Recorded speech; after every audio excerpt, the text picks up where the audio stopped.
Buenos días, estimados estudiantes. ¿Me escuchan bien? ¿Me confirman, por favor?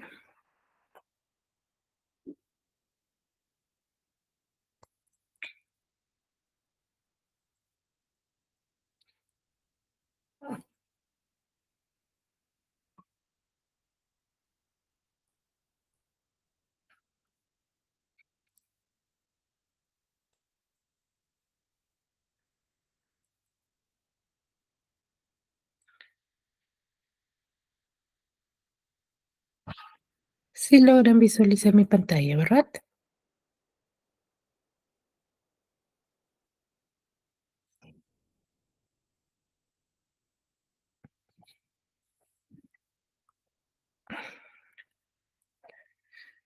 Buenos días, Luz, Janet, Gina. Confírmenme, por favor, si se me escucha bien. Profesora, buenos días. Sí, se la escucha muy bien, profesora. Buenos días, Janet. A Profesora, ver, buen día, sí, se la escucha. buenos días, Luz, muy bien, muchas gracias. Sí están observando la pantalla, ¿verdad? Sí, profesora. Ya, muy bien. Vamos a dar inicio a la sesión del día de hoy, recordando un poco lo que hemos trabajado ya las clases pasadas, chicas. A ver, ¿quién me podría manifestar un pequeño resumen de lo que hemos trabajado?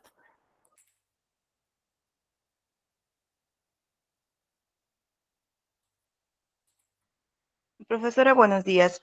Primeramente, la primera hemos trabajado romanticismo y la semana pasada hemos trabajado de realismo, que se deja de lado ya el sentimiento y surge como un rechazo a lo sentimental. Muy bien, excelente. ¿Quiénes hemos tenido como manifestantes dentro del romanticismo? Características tiene dicho movimiento.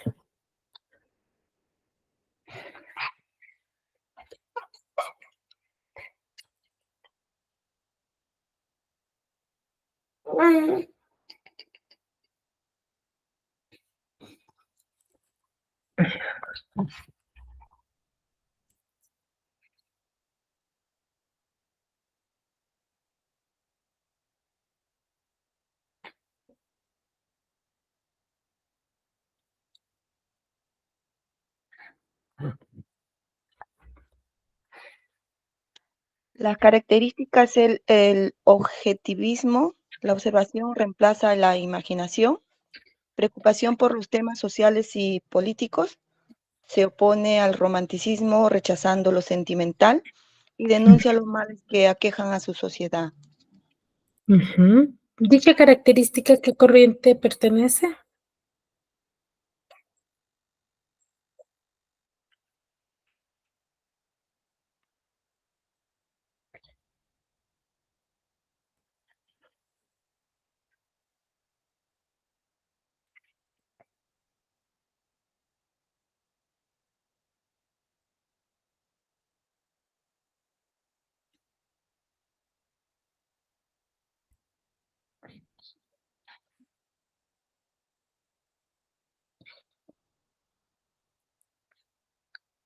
¿A qué movimiento literario pertenece?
Chicas,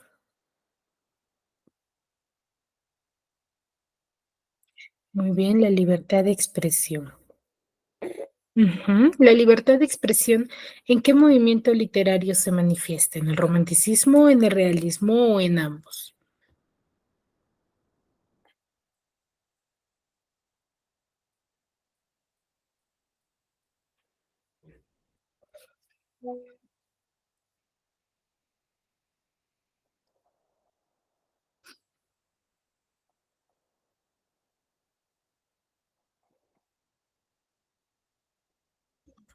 En el realismo, profesora. En el realismo, muy bien. ¿Qué otra característica contaba el realismo?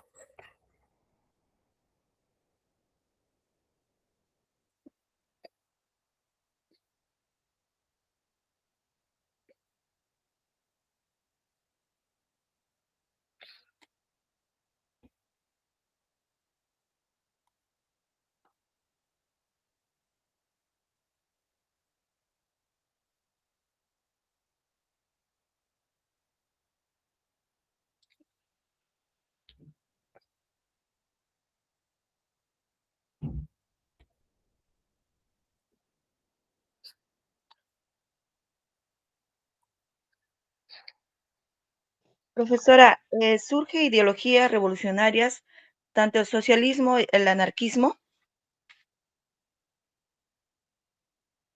Ujú, ya. A ver, quiero que me manifiesten. ¿No? El realismo es esto, para yo poder comprender. Me dan características sueltas, entonces me gustaría que me manifiesten ello, ¿no? ¿Qué características referente a que, por ejemplo, hemos hablado primero del romanticismo? ¿Qué hemos dicho respecto al romanticismo?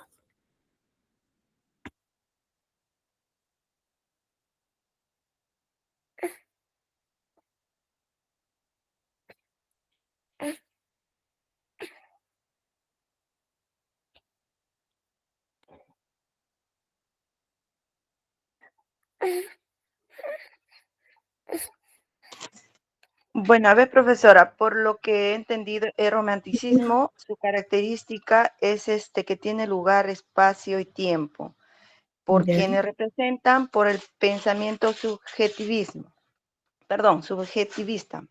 Y en el realismo es que se deja de lado, bueno, el sentimiento. Surge como un rechazo a lo sentimental, es en base a la razón. exacto. A ver, nosotros hablamos del movimiento romanticista, como tú bien dices, un pensamiento subjetivista. Cuando mencionamos el pensamiento subjetivista, ¿qué característica tiene dicho pensamiento? ¿A qué llamamos o por qué determinamos que hay un pensamiento subjetivista? El que va a ser referente a su sentimiento. Claro, va a ser referente al sentimiento, ¿cierto? Aquí el ser humano se va a desarrollar en base a sus sentimientos.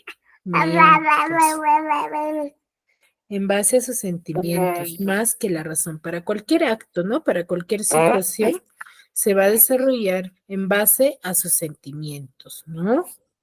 En cambio, en el realismo es lo contrario.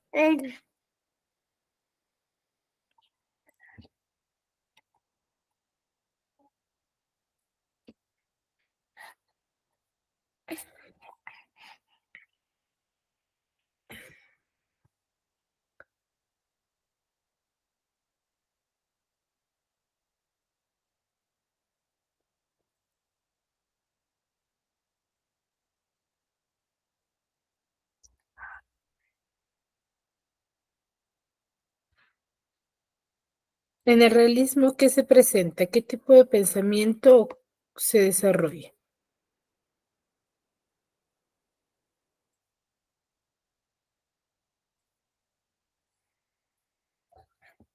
Ahí es donde se rechaza a los sentimientos, doctora. Se deja de lado el sentimiento. Muy bien. ¿Y qué es lo que predomina?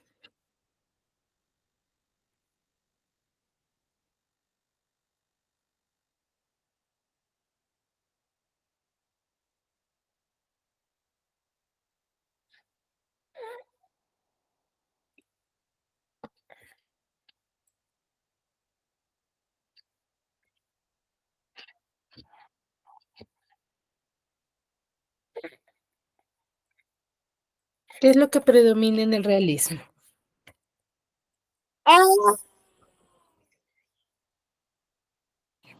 La sociedad. En el realismo, lo que va a predominar va a ser la razón, ¿ya? Predomina la razón, más que el sentimiento. Acá ya no va a ser, ya no se va a desarrollar un pensamiento subjetivista, una metodología subjetivista, sino más bien lo que va a predominar va a ser la razón, ¿ya? Es ello a lo que nos referimos.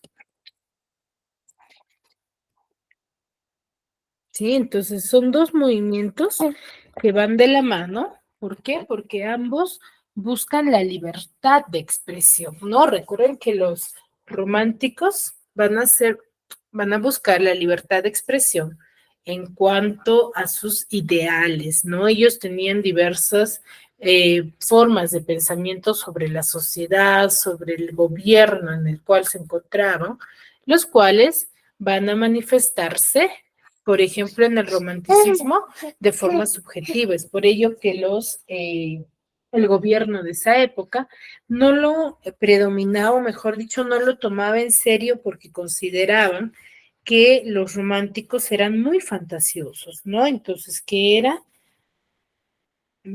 Se le consideraba que no era real lo que se manifestaba. Entonces ellos aprovechaban ello, los románticos aprovechaban ello ¿para qué? Para que predomine lo que era el sentimiento subjetivista, ¿ya? Es por ello que predomina ello. Mientras que en el realismo se consideraba que se seguía manifestando de esa misma forma, pero ya mostraba, ¿sí? De forma objetiva su forma de pensamiento de esa época.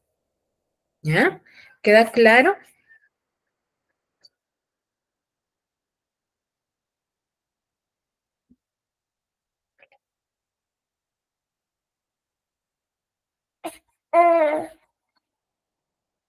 Sí, profesora.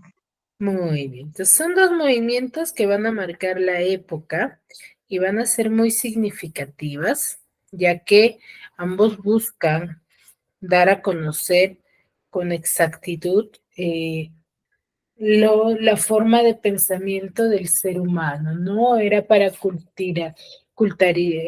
dar cultura a la sociedad, hacer conocer de diversos temas, ¿sí? En eso se encargaba la sociedad de esta época, ¿no?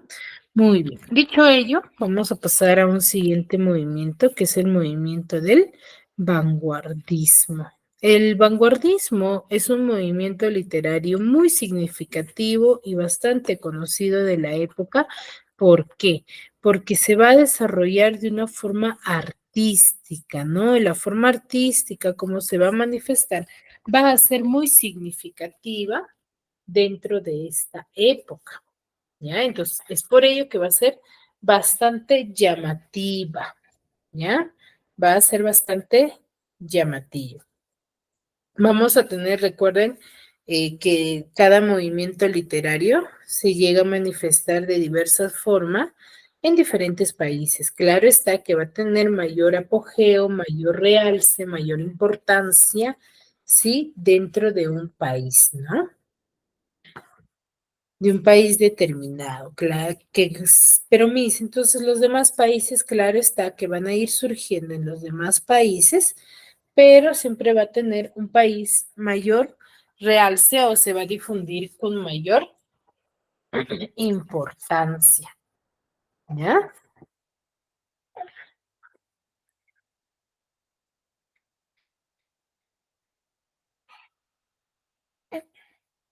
Por ejemplo, tenemos al vanguardismo en Francia y en Rusia, ¿no? En Francia y Rusia, donde vamos a tener a diversos representantes de la época que van a ir surgiendo, ¿no? Por ejemplo, en Francia y en Rusia se va a ir desarrollando la novela, ¿sí?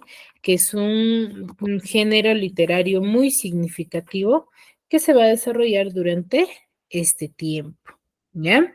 Donde vamos a tener a Honor de Balzac, Gustave Flaubert, Emile Zola, Fedor Dostoyevsky, León Tolstoy, Benito Pérez Galdós, ¿no? Con diversas obras como Papá Goriot, Madame Bovary, La Bestia Humana, Crimen y Castigo, Guerra y Paz y Doña Perfecta, que son antecedentes ya del realismo, ¿no?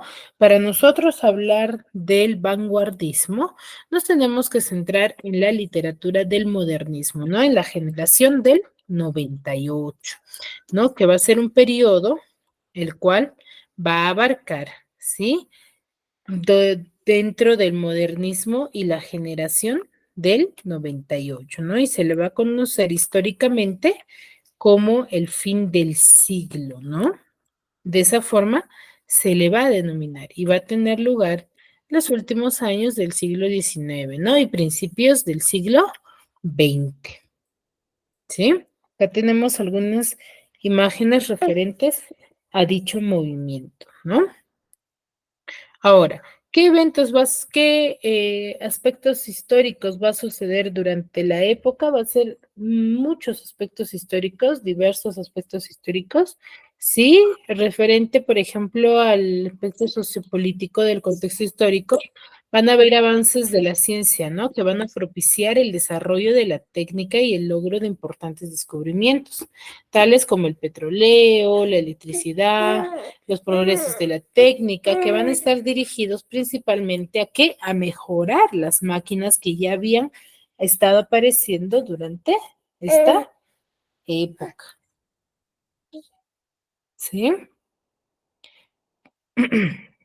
Entonces va a haber mucha mejora en cuanto a ello, ¿ya? Más que todo en las máquinas de las fábricas, que era fundamental durante esta época. Y los medios de comunicación, ¿no? Lo cual va a tener como resultado la segunda revolución industrial de la época. Este desarrollo va a dar paso a la era capitalista, ¿no? Y va a abrir las puertas al comercio mundial, ¿no? Aquí es donde se va a desarrollar con mayor realce las migraciones en busca de una vida mejor, ¿no? Buscar beneficio propio del ser humano. ¿Ya? Ya en el año 1895 se va a iniciar la guerra colonial, ¿no? Donde van a ver las últimas posesiones españolas, como Filipinas, Cuba, Puerto Rico, van a luchar por adquirir su independencia, ¿no? Que van a estar apoyados por Estados Unidos, ¿ya? Lo cual la escuadra española va a ser destrozada en Santiago de Cuba, por lo que España va a tener que firmar el Tratado de París en el año 1898, en el cual en este contrato se va a comprometer a abandonar los restos de su antiguo imperio, ¿no? A este suceso o a este desarrollo de la historia se le va a conocer como el desastre del 98. ¿Sí? Entonces, ¿va a ser marcado por la época? Sí, va a ser muy marcado. ¿Ya? La cosmovisión o la idolatría que ellos van a contener en esta época va a ser la fe cristiana, ¿no? Que no se podía hallar por medio de la racionalización, sino con el sentimiento, ¿no? De igual manera, el nombre va a llegar a conocer a Dios después de conocer su interior, ¿no? Por otro lado, los diversos filósofos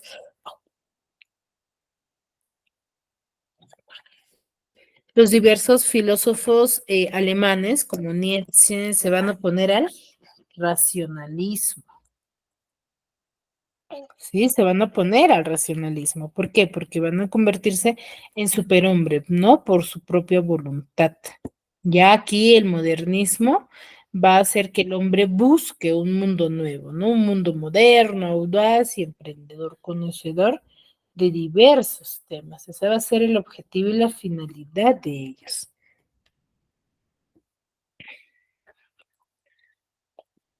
¿Me dejo entender hasta aquí?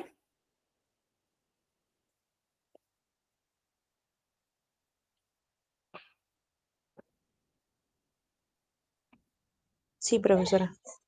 Sí, entonces, para nosotros hablar del vanguardismo, nos centramos en la generación de la... ¿Por qué? Porque va a marcar mucho la época, va a ser muy significativa, ¿ya?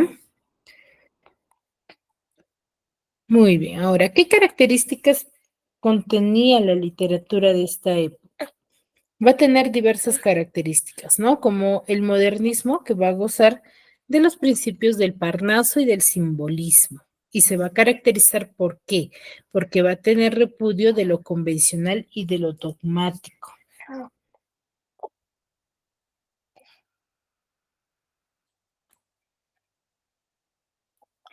¿Sí? Va a tener repudio de lo convencional y lo dogmático. Va a haber una rebeldía también contra las diversas situaciones sociales, aspectos sociales, costumbres que ya se venían manejando, ¿no? Y una revaloración de la antigüedad indígena, ¿no? Ellos van a revalorar mucho su cultura indígena. Y un afrancesamiento, ¿no? Ya que se desarrolla en Francia.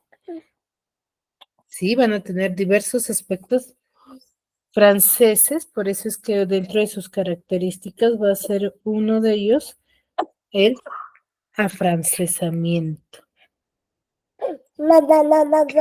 Sí, y el cosmopolitismo, ¿no? Que va a estar centrado entre la sociedad y sus divinidades.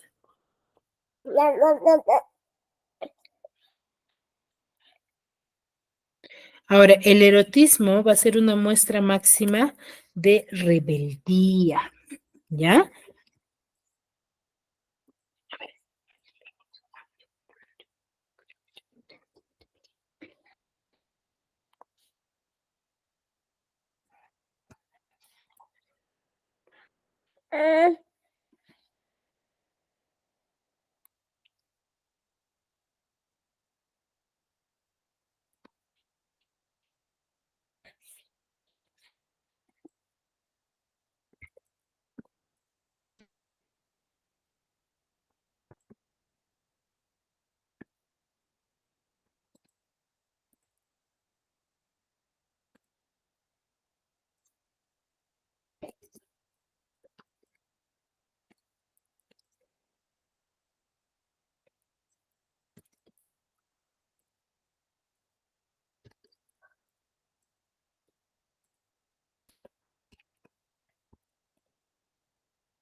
Muy bien, entonces el erotismo va a ser una muestra máxima de rebeldía, ¿no? ¿Por qué? Porque se va a oponer a la efusiva religiosidad y al misticismo, ¿no? A lo misterioso, a lo irracional de la época. Ya va a ser muy significativo. Va a haber uno tras de otro movimiento que se va a desarrollar durante esta época.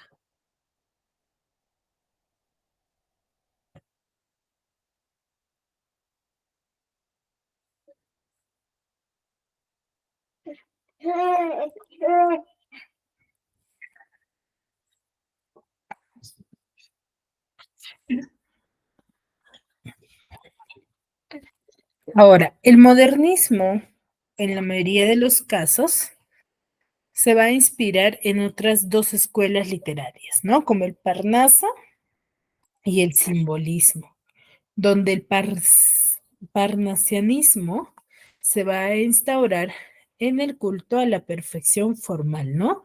Y el simbolismo va a perseguir un mundo profundo y muy sensible, donde va a estar lleno de simbología o reflejo de la realidad existente de la época.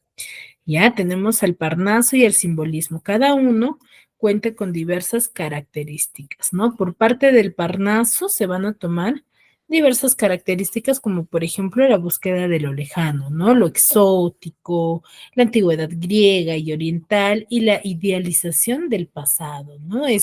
Se va a enfocar en ello el parnasianismo. Luego, la preocupación va a formar, ¿sí? Parte de la invención verbal, ¿no? Del manejo virtuoso de la lengua a imitarse dentro de la antigüedad, ¿no? Que es la versificación griega y medieval y renacentista. Entonces, los parnasianistas van a buscar ellos, ¿no? La imitación o quizás también la revaloración de ello. Luego tenemos al simbolismo, ¿no? El simbolismo va a tener en cuanto a diversas características, sí, por ejemplo, la espiritualidad y la religiosidad que va a estar concientizada, sí, en cuanto a la muerte, sí, el aristocratismo, la altivez, el desdén por lo vulgar, ¿no? El afán por lo vulgar, la musicalidad, lo rítmico de la época, la renovación del verso y la prosa y la simbolización, ¿sí? Que va a formar parte de la época. ¿Ya, chicos? Entonces, ¿tienen semejanzas? Sí, pero también tienen diversas, ¿sí? Se podría decir diversas manifestaciones significativas, ¿no? Que van a ser, se podría decir, cambios dentro de la época, ¿no? Como antecedente. Luego tenemos a la generación del 98, ¿no? La generación del 98.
Ahora, la generación del 98 va a ser una representación renacentista, ¿no? Donde se va a fecundar, o mejor, va a iniciar el pensamiento nacional con lo extranjero, que va a influir mucho este último a través de Tolstoy, ¿no? De Nietzsche y Darío, ¿no?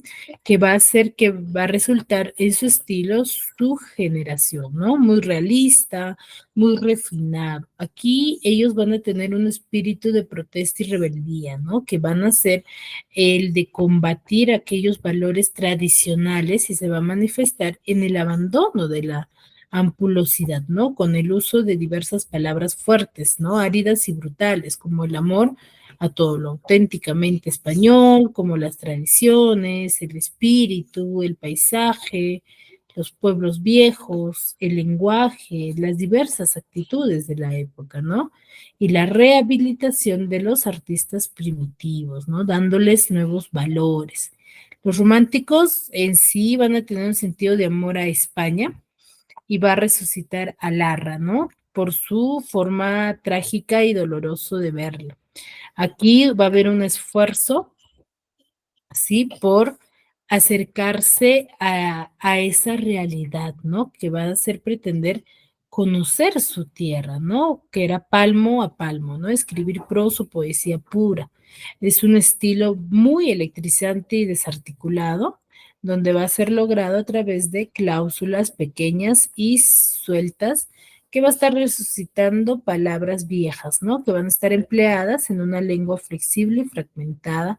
¿Para qué? Para rescatar a ese lector del marasmo, ¿no? En que se había encontrado, que se encuentra, ¿no? La homogeneidad dentro de la concientización y formación intelectual de la realidad española, ¿no? Que va a estar cristalizada a pesar de las diversas o de diferentes diferencias individuales que poseían en esta época.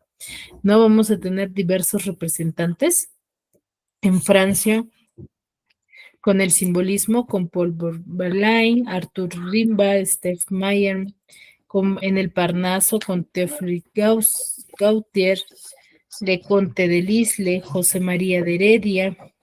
En Hispanoamérica vamos a tener a Cuba, José Martí, en Nicaragua Rubén Darío y en Argentina y Perú a Leopoldo Lugones y José Santos Chocano, ¿no? Que son manifestantes muy representantes y significativos dentro de la época. Ahora, es ahí donde va a ir surgiendo la literatura vanguardista, ¿no? Como les decía hace un momento, la literatura vanguardista va a ser muy significativa. ¿Por qué? Porque va a ser un periodo bastante artístico, ¿no? Donde la forma de ver a la literatura va a ser a través de dibujos, de expresiones, pero literarias dentro de la época, ¿no? Es un periodo que va a abarcar, sí, la primera mitad del siglo XX, en cual el término vanguardista se ¿para qué? Para designar a todas aquellas tendencias artísticas.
Profesora, disculpe, no le logro escuchar nada. No sé si sea solo un problema mío o es de todos. Ay, les estaba hablando en micro apagado, chico. A ver, les decía que tenemos una literatura vanguardista dentro de un periodo bastante significativo durante esta época. ¿Ya? ¿Para qué? Porque va a tener diversas manifestaciones artísticas y muy significativas, ¿no? Por la forma como ellos daban a conocer su literatura, van a ser reconocidos. ¿Ya? El término vanguardista se va a utilizar ¿para qué? Para designar a todas las tendencias artísticas que van a ir apareciendo en la primera mitad de este siglo, ¿no? Que era del siglo XX y que va a tener como finalidad oponerse al anterior, ¿no? Y al proponer nuevos conceptos y nuevas técnicas artísticas, ¿no? Al igual que en el modernismo y la generación del 98, aquí se va a desarrollar diversas manifestaciones políticas y sociales que van a marcar la época, ¿no? Que van a marcar la época. Aquí, por ejemplo, se va a desarrollar lo que es la Primera Guerra Mundial, ¿no? Que va a durar 4 años aproximadamente durante este tiempo. Entonces se va a desarrollar de esa forma, ¿no? Va a durar 4 años, del 28 de julio de 1914 hasta el 11 de noviembre de 1918, ¿ya? Se va a desarrollar durante esta época. Sí, ahora, este periodo entre guerras, por ejemplo, entre Rusia, que va a ser una revolución, que va a ser primero para derrocar al zaraísmo, ¿no? Y después para eliminar al Kerenazki, ¿no? En 1918 Rusia se va a convertir en República Socialista, ¿no? Y Federativa Soviética de Rusia. Y a finales del siglo 1992, este se va a constituir como la Unión de Repúblicas Socialistas Soviéticas, que es la famosa URSS, ¿no? Ya la Segunda Guerra Mundial, que se inicia el 1 de septiembre de 1939, donde Alemania va a invadir Polonia. 2 días después, Inglaterra y Francia van a declarar la guerra, ¿no? Al país germano. Y Alemania se va a rendir oficialmente el 8 de mayo de 1945, ¿no? Este periodo de la posguerra se va a significar mucho. ¿Por qué? Porque se va a caracterizar por los diversos esfuerzos que tenían para organizar mecanismos encargados en vigilar y mantener la paz social, ¿no? Cuyo resultado va a traer ello la creación de la ONU y el inicio de la Guerra Fría, ¿no? Es decir, que va a haber una situación de desconfianza entre el este y el oeste, ¿sí? Y una cosmovisión, ¿no? Donde va a ser un periodo donde el hombre se va a proponer volver a la realidad, ¿no? Y dejar atrás el mundo ideal y subjetivo, ¿no? Se va a preferir lo objetivo y lo racional, y el hombre del realismo va a rechazar esa exaltación emotiva y la búsqueda realista, ¿no? ¿Para qué? Para centrarse en lo real, en lo objetivo. Ya la cosmovisión va a ser cuando el hombre de este periodo va a buscar romper con todo lo que se había venido dando anteriormente, ¿no? Va a buscar entrar en una nueva etapa que no se hubiera visto jamás antes, ¿no? A ver, vamos a ver un pequeño resumen referente a... En este video veremos el movimiento que rompe con lo tradicional. Rompe con lo tradicional y el pasado, el vanguardismo. En el siglo XX se desencadena la Primera Guerra Mundial y la humanidad se cuestiona el aparente progreso. El capitalismo genera la idea de deshumanización y las ideas socialistas, con la crítica a la economía de Marx, provocan el surgimiento de la Unión Soviética. En esta etapa se desarrolla la psicología con el subconsciente freudiano, el cine, los nuevos medios de transporte, la industrialización y la tecnología, que permiten vislumbrar nuevas formas de entender la realidad y al ser humano. Con esta vorágine de cambios, surgen varias formas de expresión o vanguardias que rechazan lo que ya estaba establecido o lo tradicional. El vanguardismo es, por tanto, un grupo de escuelas artísticas que rompen con el canon tradicional. Se presenta una ruptura con el pasado, se busca lo nuevo, se experimenta con el arte. Eventualmente se desvanecen los límites entre las artes. Así la pintura se mezclaba con la literatura o la danza con el teatro. Las escuelas o ismos son heterogéneos, es decir, no tienen mucho en común y abarcan temas diversos. Se sale del status quo o se desborda los límites que estaban establecidos como no. El artista se otorga libertad absoluta de creación. Se empieza no solo a experimentar con las formas, sino a tocar temas tabú de la época como la prostitución o personajes marginales. Hay, por lo tanto, en el vanguardismo la búsqueda de innovación, de originalidad, de nuevos cánones o modelos estéticos. La poesía se rompe con la métrica o la rima y se le da importancia a la tipografía o la forma, es decir, se presenta la preponderancia de la imagen, se emplea el verso libre y el caligrama. A veces se juega con la sintaxis, se crean nuevas palabras, en otras se crece un plan lógico o es de carácter lúdico. También en el vanguardismo la metáfora se vuelve compleja. En la narrativa se crean nuevas técnicas que nutrirán la literatura del siglo XX. El monólogo interior es el fluir de la conciencia o pensamiento del personaje de manera espontánea y sin que el narrador intervenga. Se emplea también múltiples narradores y puntos de vista con los que la realidad se relativiza según la posición de quien lo narra. El tiempo deja de ser lineal con técnicas tomadas del cine como el flashback o el raconto, que son saltos hacia atrás en el tiempo de la narración. Entre las escuelas vanguardistas que más destacan tenemos el existencialismo, donde escribir es una responsabilidad. Los temas que trata son la angustia existencial, la libertad del hombre y la filosofía del absurdo. Sus exponentes son Jean-Paul Sartre, Albert Camus y Franz Kafka. El expresionismo, que es la manifestación de los sentimientos y sensaciones, surge en Alemania y es subjetiva e íntima. Los temas son la soledad, la miseria, el absurdo, la angustia y la naturaleza del ser humano. En la literatura sus exponentes son Franz Kafka, James Joyce y Thomas Mann. El surrealismo surge en Francia inspirado en Freud. Se trata de llevar imágenes oníricas o del subconsciente al arte, sin control racional. Se emplea la escritura automática, que consiste en tener un lápiz y papel y empezar a escribir dejando fluir libremente los pensamientos. Su exponente literario es André Breton. El cubismo se aleja de la representación literal de la realidad, con un movimiento plástico que surgió en Francia en el que se utilizan las figuras geométricas. Se presentan múltiples puntos de vista de su objeto. En la literatura destaca el poeta francés Guillaume Apollinaire, quien utiliza el caligrama. Este es un poema cuyas palabras forman una imagen visual. El dadaísmo surge en Suiza y consiste en contra de toda lógica. Se utiliza el azar, es antiartístico y propugna la total libertad. En literatura suele ser una sucesión de palabras y sonidos sin lógica, denominado Gitanjafur. La causa de esta actitud fue la pérdida de sentido que trajo la Primera Guerra Mundial. El representante de este movimiento es Tristan Tzar.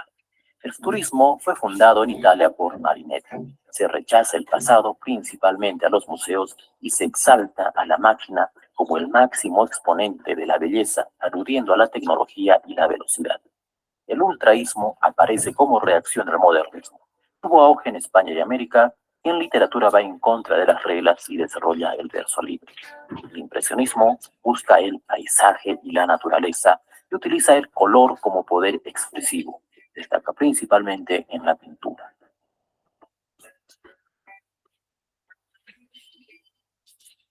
El vanguardismo ha retado los límites de la norma y ha generado polémica por su tono agresivo contra lo establecido por la tradición, y ha sido fiel a su principal característica, la libertad de creación. Nos ha permitido ver poesía y narrativa innovadoras, lo que lo ha llevado a ser una renovación radical para la literatura del siglo XX.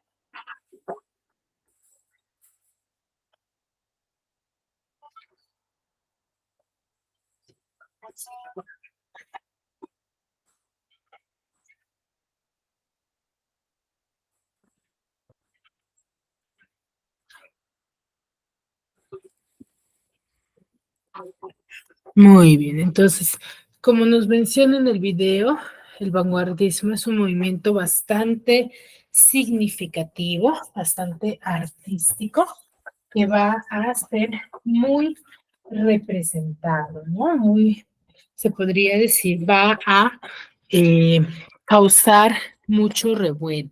Entonces, ¿qué características tiene el movimiento vanguardista en la literatura? Uno va a ser antirrealista, ¿no? Y va a haber una autonomía en el arte puro, ¿no? Porque ellos van a ser los primeros en manifestar un formato, ¿no? Va a haber una experimentación estética donde se va a llegar a concebir al poema como un objeto visual. Ellos no van a manifestar, por ejemplo, el poema de una forma común, sino ellos van a hacer figuras con dicho movimiento, con dicho representación, ¿sí? Ellos van a hacer.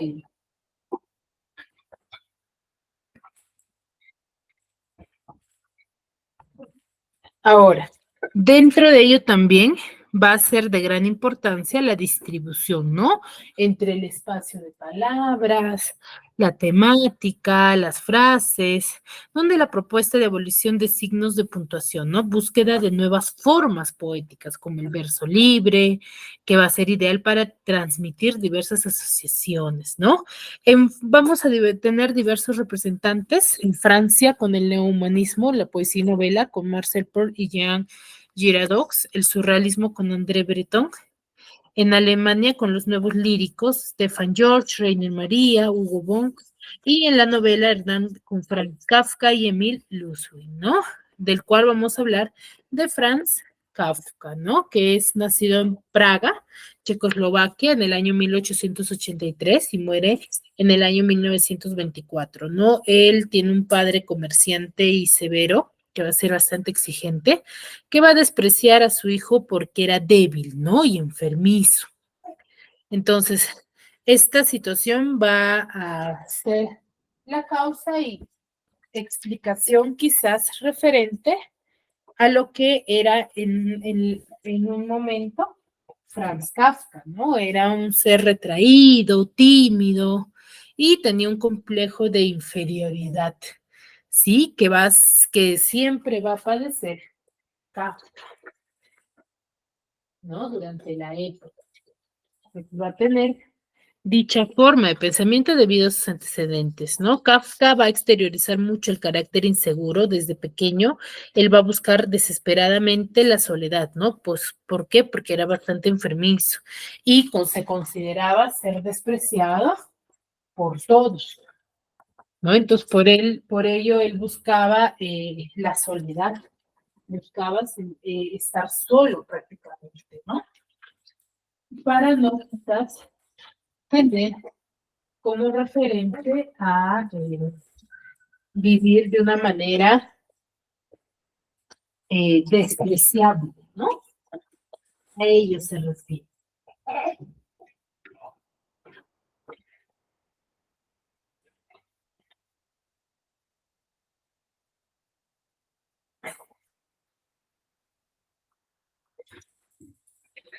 ¿Sí? Muy bien, donde su salud ya va a quebrantarse en el año 1905, que va a tener un cuadro de tuberculosis, ¿no? En el año 1917. Sin embargo, en el año 1906, él va a lograr graduarse en leyes en la Universidad de Praga, ¿sí? Y va a trabajar en compañía de seguros, ¿no? Donde va a emplear que comparte con su casi maníaca actividad de escritor. Y ya en el año 1916 escribe su mejor obra, la cual es reconocida en la actualidad, llamada La Metamorfosis, ¿no?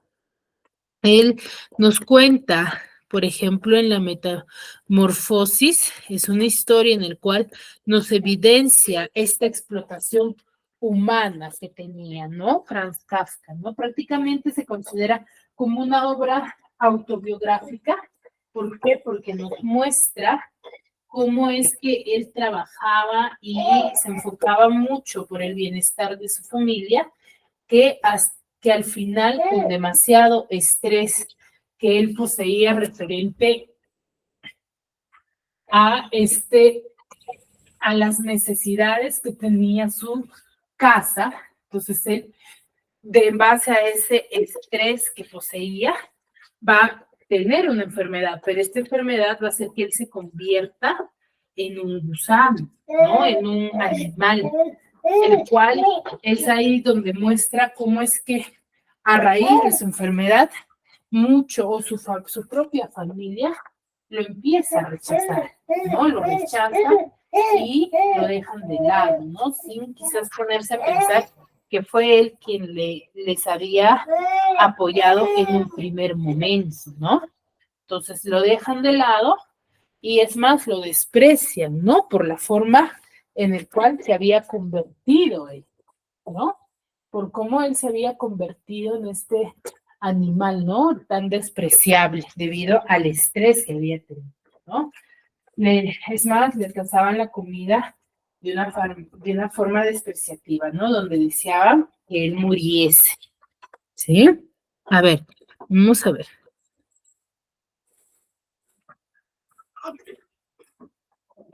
Hola a todos, el día de hoy nos vamos a transformar en un insecto gigante para asustar a todo el mundo, incluso a nosotros mismos, con La Metamorfosis de Franz Kafka. Acompáñenme. Todo comienza una mañana en el que el protagonista de nuestra historia, Gregorio Samsa, despierta postrado en su cama y se da cuenta que se ha convertido en un horrible insecto gigante. Pensando que era un sueño y tratando de olvidar lo que pensó que había visto, se vuelve a dormir. Se intenta voltear en su cama y descubre que tiene un nuevo cuerpo y que es muy difícil moverse cuando está acostado en su espalda. En eso, voltea a ver el reloj y se da cuenta que se quedó dormido y que va a perder el tren de las 7 de la mañana para irse a trabajar. Su madre, preocupada porque ya era tarde, va a tocar la puerta de su habitación, pero algo muy extraño le ha pasado, puesto cuando Gregorio intenta hablar, solo le salen sonidos extraños, como tipo chillidos, y no le es posible comunicarse. Intenta nuevamente salir de su cama, meciéndose y tomando impulso de muchas formas posibles, cuando de pronto escucha entrar a su casa al supervisor en jefe de su oficina, preguntando por qué Gregorio no se había presentado a trabajar. Impulsándose con toda su fuerza, logra salir de su cama y les informa que abrirá la puerta momentáneamente. El supervisor llega a la puerta de su habitación y le advierte de las consecuencias de faltar a su trabajo y le recuerda que últimamente el desempeño en su trabajo ha dejado mucho de qué hablar. Como puede, Gregorio, ya convertido en una cucaracha gigante, abre la puerta y cuando su madre lo ve, se sorprende tanto que se desmaya y el supervisor, viendo la situación, sale despavorido de su casa también. El padre de Gregorio, enojadísimo con la transformación de Gregorio en un insecto gigante, toma un bastón con la mano derecha y con la mano izquierda un periódico y comienza a golpear sus pies para asustarlo y hacer que se regrese a su habitación. Eventualmente Gregorio, por miedo a que su familia lo viera, entra en una rutina de esconderse debajo del sofá que se encontraba en la sala de su casa, y su hermana Greta le alimenta con vegetales y otros alimentos podridos, puesto que los alimentos frescos ya no eran de su agrado. Aparte de eso, hace un hábito de escuchar a través de las paredes de su habitación cómo su familia constantemente se queja de su situación financiera, ya que antes de que Gregorio sufriera su metamorfosis, él era el único sustento de su familia, y ahora, sin entradas de dinero a su hogar, tenían que buscar otra forma de sustento. Los días pasan y Gregorio comienza a sentirse un poco más en confianza con su nuevo cuerpo y comienza a trepar las paredes y el techo. En particular, le gustaba colgarse en las alturas de su habitación. En uno de esos días en los que Gregorio se encontraba trepado en la pared, la madre lo descubre y del susto se desmaya otra vez. La hermana, viendo lo sucedido, intenta hablarle por primera vez desde su transformación y sale corriendo de su habitación hacia la cocina. En eso, su padre, quien regresaba a casa después de su primer día de trabajo y asumiendo que Gregorio había intentado atacar a su madre, le comienza a aventar una y otra manzana y una de ellas logra penetrar su espalda y sin poder hacer nada se le queda incrustada. Después del ataque, Gregorio logra escabullirse y llega a su habitación, pero gravemente herido. Con la severa crisis financiera en la que se encontraba la familia Samsa, comienzan a haber diferentes formas de generar más ingresos para su manutención y logran alquilar algunas habitaciones de su departamento a 3 hombres. Un día, mientras los 3 huéspedes se encontraban en la sala, Greta saca el violín y comienza a tocar unas piezas. La música que sale del violín que su hermana está tocando es tan maravillosa para Gregorio que decide salir debajo del sofá para acercarse un poco más y escuchar un poco mejor. Pero cuando descubren al insecto gigante en el que se había convertido Gregorio, se indignan muchísimo y deciden marcharse de la casa de la familia Sansa inmediatamente. Claro, pero antes de marcharse, le dijeron al señor Samsa que no iba a pagarle ni un centavo por las condiciones tan repugnantes en las que se encontraba el departamento. Después de todo este escándalo, Greta le dice a sus padres que se tienen que deshacer de Gregorio lo antes posible, o de lo contrario, les se arruinará la vida por completo. Su padre... Sí, muy bien. Entonces, en esta primera parte vemos la evolución que tiene los familiares de Gregorio, ¿no? Acá se ve mucho psicologismo, mucho análisis de la forma de pensamiento que tiene la sociedad dentro de la época, ¿no? Donde su preocupación era el afán didactista referente a ese beneficio propio, se podría decir, ¿no? Muy bien, chicos. Hasta ahí todo claro. Y profesora, Muy bien, chicos, espero sinceramente que me hayan podido entender y comprender el tema del día de hoy, ¿sí? Nos vemos en una siguiente clase, cuídense mucho.